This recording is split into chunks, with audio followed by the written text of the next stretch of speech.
აჭარის უმაღლესი საბჭოს იურიდიულ, საპროცედურო და საკონსტიტუციო საკითხთა კომისიის თავმჯდომარის თანაშემწე კუთვნილი ხელფასის აღებას ითხოვს. სოფიო კობალაძე აღნიშნავს, რომ მას შემდეგ, რაც ორი ინსტანციის სასამართლო მისი სამსახურში დაუყოვნებლივ აღდგენის გადაწყვეტილება მიიღო, მას დაკარგული თვეების გასამრჯელოც უნდა მიიღო, თუმცა დღემდე თანხა არ მიუღია. კობალაძე სამსახურიდან იძულებით ორჯერ გაათავისუფლეს და ჯამში უწყებას მისი 6,000 ლარიანი სახელფასო დავალიანება აქვს.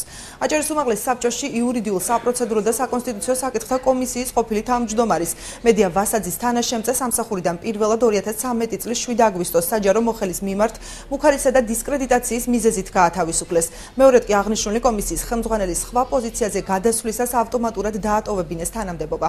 სოფიო კობალაძე მოთხოვნა დღეს იურისტებთან ერთად გააჟღერა. აჭარის უმაღლეს საბჭოში საკითხზე კომენტარს არ აკეთებენ.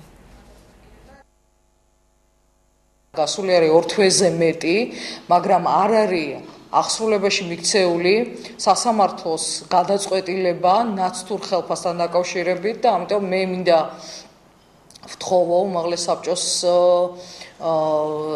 რათა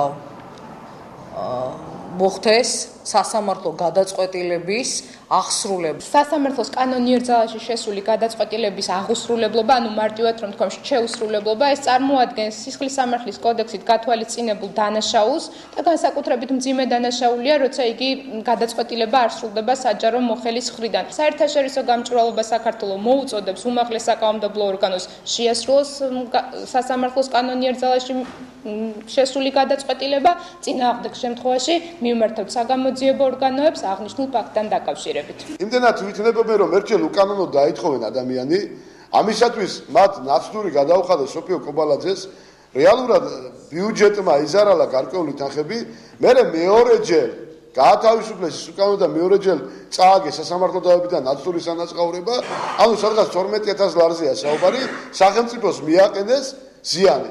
ანუ ჩვენ ვითხოვთ, რომ რეგრესის წესით მოთხოვონ იმ ადამიანებს, ვინც ეს უკანონოებები აკეთა. დღემდე რატომ უნდა ზარალდებოდეს ბიუჯეტი?